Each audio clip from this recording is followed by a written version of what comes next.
Hey everybody, the other day I made a video going through one of the new features that Webflow announced at the No-Code Conf 2021, and that was color blending modes.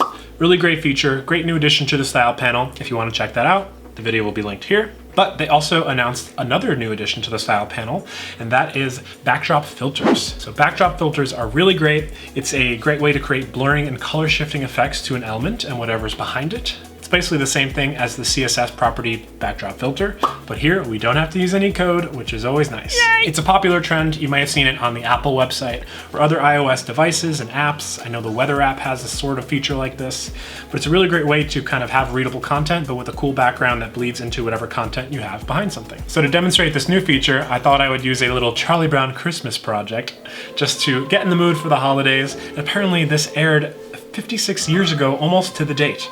December 9th, 1965, this premiered, which is just crazy. I've been watching this since I was a kid. The Thanksgiving one, the Halloween, Great Pumpkin. So, wow, getting old. Here's the project here. It has just a grid of images behind it, nice pops of color there, and then there's a div floating in the middle here. It just has a little information about the TV special, the movie. So what I want to do is affect this div here, this white background, and give it that new backdrop filter blur so we can see the images beneath it, but also read the text that's on top of it, right? So in the past, you might think, okay, I can just target this big white div. I'll go down and add an effect. I'll just add a blur filter, right?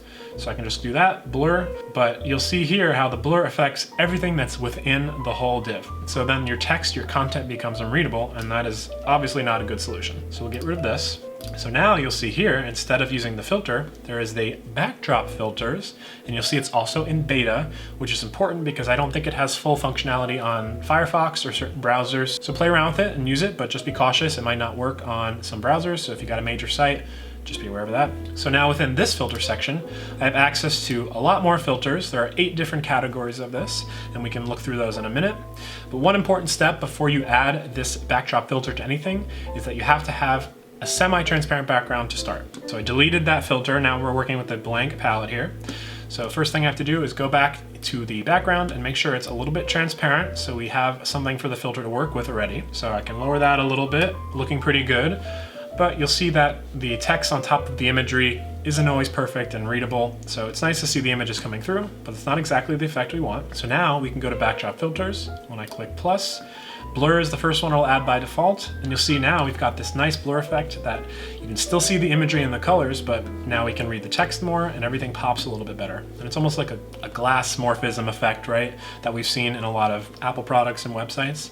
And it gives that cool sheen. And you can increase the radius on all of these effects and make them less prominent, make them more blurry. 5 is usually a good point though. And what's great is you can add backdrop filters on top of one another. So say I like the blur as the base, but I'm gonna add another thing. I'm gonna lower the opacity a little bit more on our div, just so I can see more prominently what's happening. Back in here, saturation we looked at, grayscale again, maybe it looks like a comic strip. Maybe that's a cool effect for this.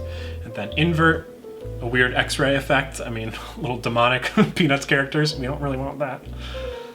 And then sepia, again, maybe a cool old school tone, but there's a lot of cool effects here and you can just add a bunch of them. You can just stack them on top of each other and kind of create something, and you can affect the amount on each of them as well, which is great to have that full control.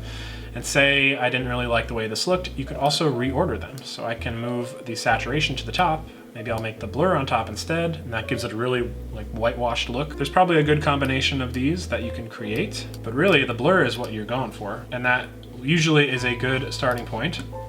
And you can just play around with the transparency and the effect. Creates a nice way, like I said, that glass morphism. So yeah, that's it. It's pretty simple, pretty user-friendly. The biggest thing is just remembering to make sure the element you're affecting is already a little bit transparent, so then the blur filters can apply on top of those. It's a great way to add some style to your project. Nav bars might be a good opportunity to use this too, so you can have the links that are readable, but behind it might be a cool graphic you are trying to feature in your hero section or something. Just be careful with that Firefox compatibility and some of the browser support. It is still in beta, but it's live now and it works, so go add it to your project, make something cool, and hopefully we have another cool feature to go through soon. Seems like they're releasing a lot of new things in the upcoming year, so stay tuned and I'll try to cover as much as I can. See you next time.